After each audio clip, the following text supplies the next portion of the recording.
बहुत खुशी है कि आप विष दोष के बारे में बहुत कुछ जान गए हैं और आप व्यक्तियों की बातों को सुनकर ही प्रेडिक्शन करना सीख गए हैं। तो देखिए, हमने विष दोष इसके हिंदी और अंग्रेजी दोनों जो माध्यम है वो प्लेलिस्ट में है। आज हम बात करेंगे कि मेल के चार्ट में यह कैसा फल देता है और फीमेल के चार्ट में यह कैसा फल देता है। साथ ही साथ एक चीज़ और रखना है कि अगर आपके शनि देव की जो डिग्री है वह बड़ी है चंद्रमा से, अर्थात आपका चंद्रमा जो है वो वीक है और शनि देव जो हैं वो मजबूत हैं और दोनों साथ में बैठे हैं या एक दूसरे के नक्षत्र में बैठे हैं, और साथ ही साथ अगर शनि देव शनि के चंद्रमा से अधिक अंश या अगली राशि होने पर, मान लीजिए चंद्रमा आपकी कुंडली में यहाँ बैठे हुए हैं और शनि देव जस्ट एक घर आगे बैठे हों, तो शनि चंद्रमा से एक घर आगे होगा, जिस घर पर होगा उस घर से रिलेटेड अपयश देखने को मिलता है मेल जातकों को। यह नोट करके रख लीजिए। तो ये जिस व्यक्ति की कुंडली में यह होगा उसे अपयश मिलना तय होता है, क्योंकि आपके कर्म जो होते हैं पिछले जन्म के सही नहीं होते हैं।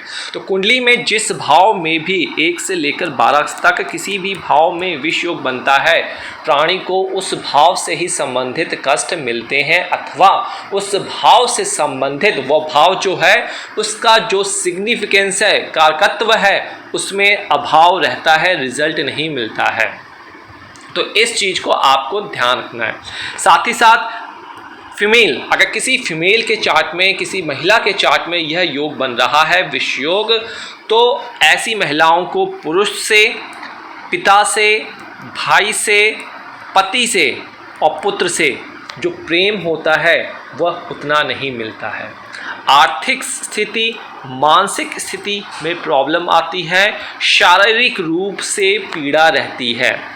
इस योग से प्रभावित महिला भी अति संघर्ष का सामना करते हुए जीवन का निर्वाह करती है। तो आपके आसपास कोई ऐसी कन्या जिनका डिवोर्स हो चुका है या डिवोर्स होने वाला है, तो आप उनके चार्ट में देखेंगे कहीं ना कहीं इस योग का फॉर्मेशन हो रहा होगा। यह योग होगा या तो शनि चंद्रमा से एक घर आगे होंगे या फिर शनि की डिग्री चंद्रमा से ज़्यादा होगी। देखिए, हमारी कुंडली में जो यह विष योग होता है इसके बारे में कहा गया है शास्त्रों में कि जिस भी जातक की कुंडली में शनि और चंद्र एक साथ बैठे हों, एक दूसरे के नक्षत्र में बैठे हों, या शनि राहु के साथ भी बैठा हो, श्रापित योग भी इक्वल टू विष योग की तरह निर्मित होता है। तो विष योग मनुष्य को उसके पूर्व के जन्मों में, चाहे वह स्त्री हो पुरुष हो, के प्रति, एक दूसरे के प्रति किए गए क्रूर और कठोर आचरण की ओर संकेत करता है। जिस भी, अगर लड़की की कुंडली में है तो जैसा मैंने आपको बताया है, पुरुष की कुंडली में है तो कहीं ना कहीं आपने कुछ कर्म अपने अर्धांगिनी के साथ, महिला के साथ पिछले ज़िंदगी में अच्छा नहीं कहा, इसीलिए आपका एंगेजमेंट टूटी है, इसीलिए संतान उत्पत्ति में आपको प्रॉब्लम आ रही है।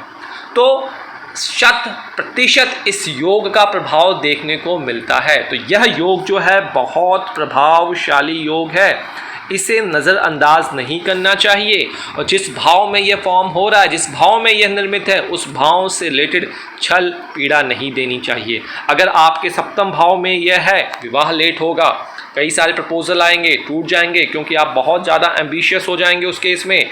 लेकिन इस चीज़ को आपने अपने ऊपर नहीं आने देना, आपको उस चीज़ को मेंटेन करके रखना है। तो आपका जो अपयश है वो आपका खत्म होते हुए देगा। कहने का तात्पर्य यह है कि इस विष योग वाली कुंडली का जातक अपने ही कई बार आप देखेंगे संबंधियों द्वारा ठगा जाता है। तो आप जो कहते हैं कि मेरे सगे संबंधियों ने ही मुझे ठग लिया, हमारी सहायता नहीं की, हमने तो उनकी बहुत सहायता की थी उसके जीवन काल में, तो कहीं ना कहीं यह विष योग आप देखेंगे कहीं ना कहीं लग्न चार्ट में, चंद्र चार्ट में, नवमांश में, दशमांश में और जितने भी डिविजनल चार्ट से कहीं ना कहीं इसका प्रादुर्भाव हो रहा होगा। तो इस योग के समय जन्म लेने वाला जातक, अगर मान लीजिए जब आपने जन्म लिया और आपने अपने घर में कुत्ता भी पाला है, अगर उसको भी आप रोटी खिला रहे हैं तो कभी ना कभी वो कुत्ता भी आपको काट लेगा। तो यह योग ऐसा योग है। तो इसलिए अपने कर्म नियमित रूप से अच्छे करते जाए। क्या रेमेडी है वो सारा कुछ हमने अपनी हिंदी वर्जन में बनाया है और विस्तार से इसको बताया गया है। तो दुख से बचना है, दरिद्रता से बचना है, अपनी गाढ़ी कमाई जो आपने अर्जित की है उसका नाश होने से बचाना है, स्वास्थ्य को सुदृढ़ रखना है, विलासिता एवं अन्य संतानों को मिलाकर रखना है, तो आपको इसका उपाय करना चाहिए, इसको नज़रअंदाज नहीं करना चाहिए। जहाँ पे यह योग बन रहा है उस घर से रिलेटेड कोई भी गलत कार्य ना करें, सबसे बड़ा यही उपाय है। तो यहाँ पे जा दीजिए। कोई समस्या आपको लगती है, पूछना है, तो हमारी ज्योतिषकर वैदा ऐप और हमारी वेबसाइट से संपर्क कर सकते हैं। आप हमें यह जो तीनों लिंक दे रखे हैं यहाँ के थ्रू भी अपने चार्ट, विंशोत्ती दशा, एक सवाल पूछ सकते हैं। कोशिश करेंगे 60 दिन के अंदर आपको रिप्लाई करें, परंतु धैर्य बनाए रखिए। सब कमेंट मत कीजिए, मोबाइल नंबर शेयर मत कीजिए, ईमेल मत शेयर कीजिए। हमारी तरफ से कोई भी कॉल विदाउट अपॉइंटमेंट नहीं की जाती है, तो इस बात का आपको ध्यान रखना है और सीखते चाहिए। बेहतरीन कंटेंट है, बहुत कुछ आपको देंगे जो डेली लाइफ में आप सोचते हैं लेकिन कभी भी उसके बारे में क्या रीज़न है वो नहीं जान पाते। तो यहाँ पे आज्ञा दीजिए। जय